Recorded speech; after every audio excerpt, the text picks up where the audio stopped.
तो मूवी की शुरुआत होती है एक 24 साल की लड़की की न्यूज से, जिसको उसके घर में ही किसी ने मार दिया। जिसके बाद ही सीन यहाँ से एक फ्रेंड्स के ग्रुप में पहुंचा, जहां हमारी मेन कैरेक्टर 30 साल की ईवा का बर्थडे सेलिब्रेट किया जा रहा था, जिसके लिए ये सभी लोग चीयर करने लगे। और हाँ, ये सभी लेडीज अपनी अर्ली 30s में है, जिसमें कुछ सिंगल, कुछ क्या, ये सभी सिंगल है सिवाय कैली के, क्योंकि कैली इज नेवर अकेली। खैर, तो ईवा अपने बर्थडे के लिए काफी एक्साइटेड थी, लेकिन तभी उसे अपने बॉयफ्रेंड जैक से हुए ब्रेकअप की याद आने लगी, क्योंकि वो उसके साथ पिछले 8 साल से थी, जिसका उसे काफी गम हुआ कि मैंने अपने वो साल कहीं और इन्वेस्ट नहीं किए, जिसकी वजह से ही वो आज कैली की सिर्फ एक असिस्टेंट है, ताकि वो थोड़े पैसे कमा के अपना घर चला सके। खैर, तो अब इस आरआर के बीच में ही इनकी एक दोस्त रॉबिन ने एक नए डेटिंग ऐप के बारे में बताया, जहां पर सिंगल्स अपना परफेक्ट मैच ढूंढ सकते हैं, जिसके बारे में दूसरी दोस्त एंथनी ने वार्निंग दी कि आज के टाइम में ऑनलाइन पार्टनर ढूंढना थोड़ा डेंजरस है, क्योंकि हाल ही में एक सीरियल किलर की रिपोर्ट आई है, जो कि वुमेन के साथ वन नाइट स्टैंड करके उन्हें मार देता है। जो सुनकर रॉबिन ने मना कर दिया कि अरे, हमारे पड़ोस में ऐसा कभी कुछ नहीं होने वाला। जिस बात पर ये दोनों सहेली थोड़ी लड़ाई करती कि तभी एवा बोल पड़ी कि बस करो भाई, मैं अभी किसी भी रिलेशन के लिए रेडी नहीं हूँ। जिसके बाद ईवा यहाँ से अपने घर पे पहुँच के एक पॉडकास्ट सुनने लगी, जिसमें उसी सीरियल किलर के बारे में बात की जा रही थी। तभी वो पॉडकास्ट सुनते हुए अपने एक्स बॉयफ्रेंड जैक के साथ फोटो देखने लगी, जो कि पेशे से एक पुलिस ऑफिसर है और पुलिस वालों से वफादारी थोड़ी तो। खैर, तभी उसे अपने घर के बाहर किसी के चलने की आवाज आई, तो तभी वो यहाँ छुप गई। जिस बीच उसके घर में किसी ने मास्क पहन के एंट्री ली, तो उसने इस पर्सन पे एक फ्लावर वाज से अटैक कर दिया। लेकिन वो तो शुक्र है कि ये उसकी ही बहन वैलेरी थी, जिसने ये प्रैंक इसलिए किया ताकि वो अपनी बहन की सिक्योरिटी चेक कर सके। इसलिए उसने ईवा को एक सिक्योरिटी कंपनी का कार्ड भी दिया कि तुम अपने घर पे एक सिक्योरिटी इंस्टॉलेशन लगवा लो। जो सुनकर ईवा बोली कि अगर ऐसा कुछ भी हुआ तो मैं अपने एक्स बॉयफ्रेंड जैक को बुला लूंगी। जिस पर वैलेरी ने साफ कह दिया कि तुम उसके बारे में भूल जाओ, क्योंकि उसने एक दूसरी औरत से शादी कर ली है, जो कि खुद एक पुलिस ऑफिसर थी। तब ये सुनते ही बेचारी एवा टूट गई। जो देखते हुए वैलेरी ने उसे साफ कहा कि सुनो, तुम्हें उसे अपनी जिंदगी और दिमाग दोनों से निकालना होगा। जिसके कुछ देर बाद यहाँ रॉबिन पहुंची, जिसने ईवा की उसी डेटिंग ऐप पे एक प्रोफाइल बना दी। और तब इस ऐप में काफी लेफ्ट राइट करने के बाद फाइनली ईवा का एक हैंडसम, कह सकते हैं, मिच नाम के लड़के से मैच हो गया, जिसके साथ वो मिलने के लिए भी निकल गई। जहां रास्ते में वो उसी सीरियल किलर का पॉडकास्ट सुन रही थी, तो उसमें पता चला कि इस सीरियल किलर के कोई फिंगरप्रिंट नहीं है। खैर, तो अब ईवा जैसे ही मिच से मिलने इस बार में पहुंची, तो उसे पता चला कि मिच है तो बढ़िया बंदा, लेकिन उसके फिंगरप्रिंट नहीं है। जिस पर वो बोली कि ऐसा क्यों, तो मिच ने बता दिया कि पेशे से मैं एक शेफ हूँ, तो मेरे हाथ काफी जल जाते हैं और प्रिंट भी मिट गए। जो सुनकर ईवा उससे सॉरी कहने लगी, क्योंकि उसे लगा कि भाई यही सीरियल किलर है। खैर, तो अब ये लोग एक चुंबन के लिए जैसे ही पास आ रहे थे, तो तभी बीच में वैलेरी आ गई, क्योंकि उसने ईवा के फोन में एक ट्रैकिंग डिवाइस लगा दिया था। जो देखते हुए ईवा को काफी गुस्सा आया कि मैं कोई छोटी बच्ची नहीं हूँ। इसलिए तब वो मिच को अपने घर पे ले गई, जहाँ पर इन्होंने डेटा ट्रांसफर भी कर लिया। लेकिन ये ट्रांसफर होते ही उसने मिच को घर जाने के लिए कहा, क्योंकि वो फर्स्ट डेट पर ही कोई ऐसा स्लीप ओवर नहीं चाहती थी। जिस बीच ही उसे अपने पुराने स्कूल के दोस्त काइली का मैसेज आया कि मैं वापस टाउन में आ चुका हूँ, तो हमें किसी दिन हैंग आउट करना चाहिए। जिसके लिए ईवा ने भी हाँ कह दिया। खैर, तो अब अगली सुबह एक सिक्योरिटी इंस्टॉलर नॉर्मन ईवा के घर पे पहुंचा, जहां वो बताने लगा कि आजकल किलिंग काफी बढ़ गई है, लेकिन इस किलिंग की वजह से इनके बिजनेस में भी काफी उछाल आया है। साथ ही उसने ये भी बताया कि वो नाइट में फॉरेंसिक की क्लासेस लेता है ताकि वो एक मेडिकल एग्जामिनर बन सके, जो कि ईवा के हिसाब से फिट नहीं बैठा, क्योंकि उसने जो पॉडकास्ट सुना था उसमें उस किलर के बारे में बताया गया था कि वो अपने फॉरेंसिक में काफी परफेक्ट है, तो हो सकता है ये नॉर्मल ही तो सीरियल किलर नहीं है। खैर, तब उसने इस थॉट को भगा दिया, जिस बीच नॉर्मन ने बताया कि मुझे तुम काफी अट्रैक्टिव लगी हो, तो मैं तुम्हारे साथ डेट पर चलना चाहूंगा। जो सुनकर ईवा, जो रात को मिच के साथ सोई थी, लेकिन वो अभी भी एग्री हो गई। खैर, तो अब अगले थर्सडे के लिए उसने अपनी डेट फिक्स कर ली, जिसके बाद वो अपनी दोस्त कैली के फोटो स्टूडियो में जाने लगी। और जाते जाते मैडम इस पॉडकास्ट के पीछे पड़ी हुई थी, जिसमें पता चला कि कैसे ये किलर अपना टारगेट पूरा होते ही कोई भी सबूत नहीं छोड़ता है। जो सुनते हुए जब वो शॉप में पहुंची तो वहां कैली ने उसके आते ही पूछ लिया कि तुम्हारी लास्ट नाइट की डेट कैसी रही और वो बंदा हस्बैंड मटेरियल था या नहीं, चाहे ये खुद वाइफ मटेरियल ना हो। खैर, तब ईवा ने कह दिया कि वो था तो बढ़िया, लेकिन ये काफी जल्दी होगा कि मैं सिर्फ एक रात में उसको हस्बैंड मटेरियल कह पाऊं। जिसके बाद उसने ये भी रिवील किया कि उसे तो वो सिक्योरिटी गाय नॉर्मन भी काफी अट्रैक्टिव लगा, जो सुनकर कैली उसे मना करने लगी कि तुम्हें ऐसे लोगों से दूर रहना चाहिए। जिस पर ईवा ने उसे ये भी बताया कि उसे अपने पुराने दोस्त काइली का भी मैसेज आ चुका है, तो वो एक दिन उससे भी मिलने जाएगी। और दोस्त का नाम सुनते ही कैली को लगा कि यही तुम्हारा गुड मैच है, तो तुम्हें उसके साथ जरूर मिलना चाहिए। और हाँ, अपने दिमाग को शादी की तरफ खोलने की सोचो, ना कि कहीं और खोलने की। खैर, तो अब शाम को काफी एक्साइटमेंट के साथ ईवा काइली से मिली, जहां काइली ने अपनी जॉब एक वेटरिनियन की बताई, और तब वो ईवा को इम्प्रेस करने के लिए बहुत सारी बातें करने लगा। लेकिन ईवा जो बिल्कुल भी इम्प्रेस नहीं हुई, तो तब काइली, जो कि उसके साथ जाना तो चाहता था, लेकिन ईवा को अपनी दोस्त कैली का सजेशन याद आया, तो उसने मना कर दिया। हालांकि ये सजेशन कैसे पलट जाएगा अभी आगे बताऊंगा, लेकिन उस आगे से पहले चलते हैं एक पार्टी में, जहां पर ईवा अपने दोस्तों के साथ ये डेटिंग एक्सपीरियंस शेयर कर रही थी कि कैसे एक एक आदमी उसकी लाइफ में अलग अलग रोल प्ले कर रहा है। जो सुनकर कैली बोली कि तुम हैंग आउट से काफी ज्यादा जा रही हो, तो तुम्हें कोई एक पसंद करना चाहिए जिसके साथ तुम सेटल हो सको। जिस बीच ही इन सबको इनके फोन पर नोटिफिकेशन आया कि उस सीरियल किलर ने अपना अगला मर्डर भी कर दिया है, और पुलिस ने एविडेंस के तौर पे ये बताया कि इस किलर का साइज 10 इंच, मतलब जूतों का नंबर 10 इंच है। और हाँ, वो अपने विक्टिम को रोज वाइन पिलाता था।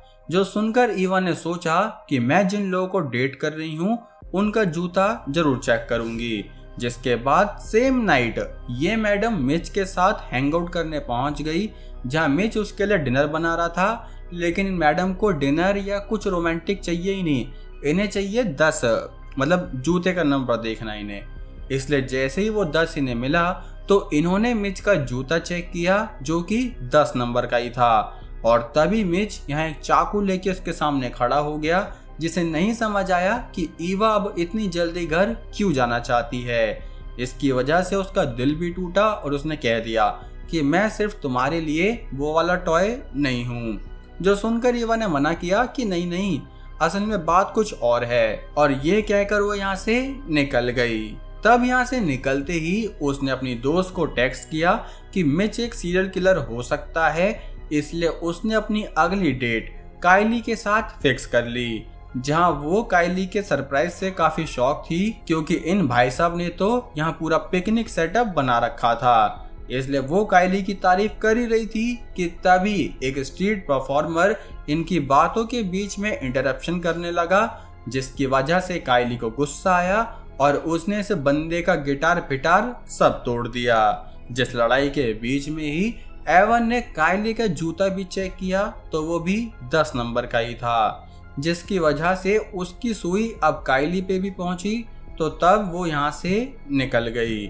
जिसके बाद जैसे वो यहाँ से घर जा रही थी तो तभी कोई शेडी पर्सन उसका पीछा करने लगा, जिसे देखकर वो काफी डर गई और तब उसने वहां से भागना शुरू किया। लेकिन ये दूसरा पर्सन भी उसका पीछा कर रहा था और तब भागते भागते वो सीधा कैली में आकर गिरी, जहाँ तब हमें पता चला कि शेडी फिगर असल में एक लड़का ही था जिसने सिर्फ उसे इसलिए फॉलो किया ताकि वो उसका एयरपोर्ट उसे वापस दे सके। जो एयरपोर्ट लेते ही एवा ने कैली से पूछा कि आखिर तुम मेरे घर में क्या कर रही थी, जिस पर कैली ने बताया कि मैं तुम्हें ढूंढने आई थी, लेकिन मुझे ये पता चला कि तुम तो जिन्हें डेट कर रही हो उन्हीं में तुम्हें कोई सीरियल किलर लग रहा है। जो सुनकर अभी के लिए एवा ने उसे यहाँ से भेज दिया।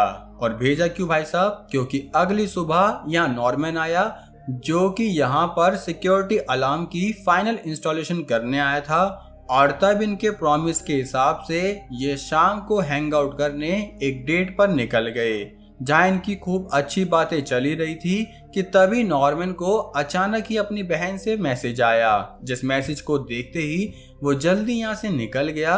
तो तब ईवा को थोड़ा शक हुआ कि नॉर्मन ने तो अभी तक अपनी किसी बहन के बारे में नहीं बताया था, इसलिए तब उसने ये बात रॉबिन को बताई और ये दोनों सीधा नॉर्मन का पीछा करने लगे। जहाँ नॉर्मन जब एक लोकेशन पे पहुंचा तो वहां के घर में अलग ही फिगर दिख रही थी कि जैसे वो किसी की बॉडी को हैंडल कर रहा हो। और उस हैंडलिंग के बाद ही वो घर से 2 काले बैग लेके बाहर निकला, जिनमें लगा कि शायद वो किसी बॉडी को यहाँ से ले जा रहा है तो इन्हें पुलिस को इन्फॉर्म करना चाहिए। लेकिन ईवा ने मना किया कि पहले हम अंदर जाके देखेंगे और तब ही हम कुछ कंफर्म होने के बाद पुलिस को बुलाएंगे।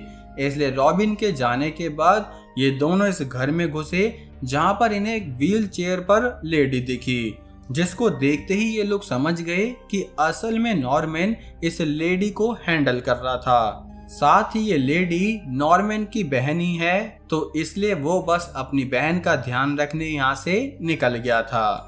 खैर, तो अब जैसे ये लोग कार में आए तो एवा को नॉर्मन का मैसेज आया कि हमने जो शुरू किया था क्या हम उसको खत्म कर सकते हैं, जिसके लिए ईवा मान गई और वो सीधा नॉर्मन के घर पे पहुंची, जहाँ नॉर्मन ने उससे माफी मांगी कि उस टाइम मुझे अचानक से जाना पड़ा क्योंकि जब हम छोटे थे तो हमने अपने पेरेंट्स को खो दिया, जिसके बाद से ही मैं अपनी बहन का काफी ध्यान रखता हूँ। जो सुनकर एवा उसकी सारी बात समझ रही थी और तब ये लोग अपना कुछ डेटा ट्रांसफर शुरू करते कि तभी एवा ने नोटिस किया कि नॉर्मन के घर में किसी और लेडी की हील भी पड़ी हुई है। जो देखते उसने पूछा कि किसकी है, तो नॉर्मन ने साफ कहा कि मेरी बहन की। लेकिन ईवा ने साफ कहा कि तुम झूठ बोल रहे हो क्योंकि तुम्हारी बहन तो व्हील चेयर पर है। जो सुनते ही नॉर्मन को गुस्सा आया कि मैंने तो तुम्हें बताया ही नहीं कि मेरी बहन व्हील चेयर पर है, तो तुम्हें कैसे पता चला, जिसकी वजह से वो थोड़ा काफी गुस्सा करता। इस बीच ही एवा यहाँ से निकल गई। साथ ही यहाँ से निकलते निकलते उसे पता लगा कि नॉर्मन के जूते का साइज भी 10 ही है। और हाँ, अब जैसे ही वो यहाँ से जा रही थी तो तभी उसका यहाँ पर सामान गिर गया, जहाँ इस सामान को उठाने के लिए एक लेडी उसकी हेल्प करने आई। और इस लेडी की शक्ल थोड़ी ज्यादा याद रखना दोस्तों, क्योंकि अगले दिन जब एवा उस पॉडकास्ट को सुन रही थी तो पता चला कि एक और नए विक्टिम का मर्डर कर दिया गया है और इस लेडी की डिस्क्रिप्शन उसी से मैच हो रही थी जिस लेडी को नॉर्मन के घर के बाहर कल एवा ने देखा था, जिसकी वजह से अब पूरा शक नॉर्मन पर शिफ्ट हो गया। साथ ही वैलेरी ने भी जब उसके बारे में रिसर्च करी तो उसने साफ कहा कि हाँ, उसके पेरेंट्स मर गए बचपन में और बहन व्हील चेयर पे आ गई, तो ये पक्का एक सीरियल किलर बनने के लिए बेस्ट कंडीशन है, इसलिए अब उसे पुलिस को रिपोर्ट कर देना चाहिए। जो सुनते ही एवा यहाँ से सीधा पुलिस स्टेशन में पहुंची, जहां पर उसे काइली का एक वीडियो मैसेज आया जिसमें उसने माफी मांगते हुए एक नया गिटार उस आदमी को खरीद के दिया जिससे उसकी लड़ाई हो गई थी। लेकिन अभी फिलहाल ईवा को इस सब से कोई फर्क नहीं पड़ा, क्योंकि जैसे ही यहाँ पर जैक आया तो उसने अपनी सारी बात जब जैक को बताई तो उसने कह दिया कि देखो, तुम्हारे पास इस बात का कोई एविडेंस नहीं है और ये बाकी लड़कियों को देख रही हो, इन्हें भी लगता है कि ये जिसे डेट कर रही हैं वो कोई सीरियल किलर है, पर किसी के पास भी कोई प्रूफ नहीं था। जो सुनते ईवा ने वापस से नॉर्मन के अपार्टमेंट में जाने का प्लान किया ताकि वो कुछ एविडेंस ला पाए, जिनको जैसे ही वो लेने पहुंची तो नॉर्मन खुश हुआ कि अरे वाह तुम आ गई, लेकिन उसने साफ कहा कि मैं बस अपना एयरपोर्ट यहाँ भूल गई थी, जिसको लेने के चक्कर में उसने यहाँ पर एक तो वो हील रखी, दूसरी चीज और नॉर्मन के साथ थोड़ी क्लोज होते ही उसने उसका डीएनए ले लिया, जिस प्रूफ को वो सीधा जैक के पास लेकर आई। तो जैक ने साफ कहा कि अब इनकी रिपोर्ट आने में टाइम लगेगा, तो तुम कुछ टाइम अकेले मत रहना, क्योंकि हो सकता है वो किलर अब तुम तक पहुंचने की कोशिश करे। तब ये सुनते ही एवा ने अपनी बहन वेलरी को कॉल करी, जो कि अपनी रिपोर्ट में इतनी बिजी थी कि उसने फोन पे ध्यान भी नहीं दिया। जिसके बाद उसने अपने बाकी दोस्तों को भी कॉल करी, लेकिन जब कोई भी आंसर नहीं कर रहा था तो एक आखिरी लाइफलाइन बची, जो था काइली।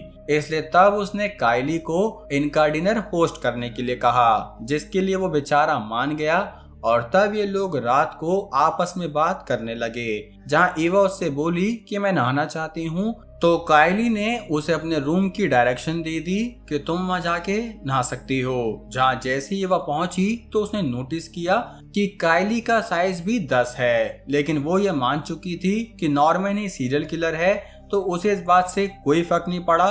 और तब उसने अपनी बेस्ट फ्रेंड कैली को मैसेज कर दिया कि मैं इस एड्रेस पर हूँ, तो तुम मुझे यहाँ से पिकअप कर लो। लेकिन तभी वेलरी ने इसकी सभी दोस्तों को कॉल करके बताया कि उसकी फाइंडिंग के हिसाब से काइली असली सीरियल किलर है, क्योंकि जब उसने इसका बैकग्राउंड चेक किया तो काइली के ऊपर काफी सारे असॉल्ट के चार्जेस हैं, तो हो सकता है वही असली किलर हो। जो मैसेज ईवा भी सुन रही थी, तो तभी यहाँ काइली आ गया, जिसने ईवा से उसका फोन छीना और कहने लगा कि मेरे जैसे एक अच्छे लड़के के साथ कोई नहीं सोना चाहता, जहाँ मैंने सब कुछ अच्छा किया, पर फिर भी तुम लड़कियों को सिर्फ वो लड़के चाहिए जो तुम्हारा दिल तोड़ते हो। जिस बीच एवा ने उसके गोटे टाइट कर दिए और जैसे ही वो यहाँ से भाग रही थी कि तभी काइली ने उसे दोबारा पकड़ लिया, जहाँ एवा उससे माफी मांगने लगी कि प्लीज मैंने तुम्हारा दिल तोड़ा, मुझे माफ कर दो, लेकिन मुझे बाकी लड़कियों की तरह मत मारना। जो सुनकर काइली सरप्राइज हो गया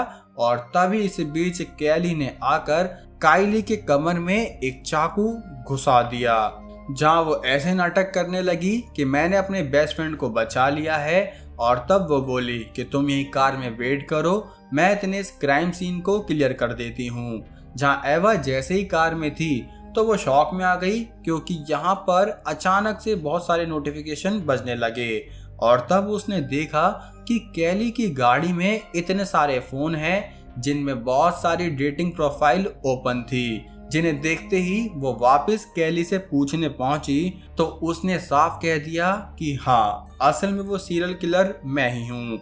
और इस सब की शुरुआत तब हुई जब उसने अपने हस्बैंड को एक लेडी के साथ चीट करते हुए देखा, जिससे वो डेटिंग ऐप पे ही मिला था, जो कि उससे बिल्कुल भी नहीं देखा गया। इसलिए तब उसने उस लेडी को मार दिया ताकि इस केस में उसका हस्बैंड फंस जाए।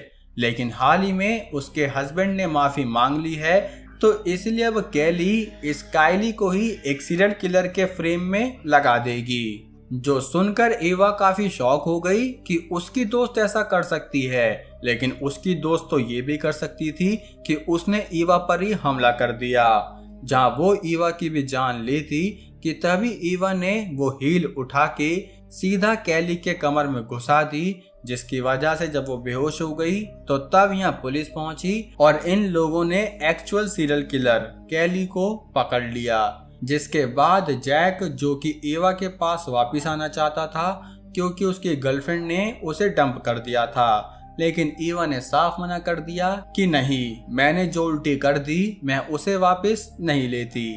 खैर, तो अब उसने सीधा नॉर्मन को चुन लिया, जिससे माफी मांग के वो उसके साथ ही रहने लगी, जिसके साथ ही इसमें काइली भैया का कट गया।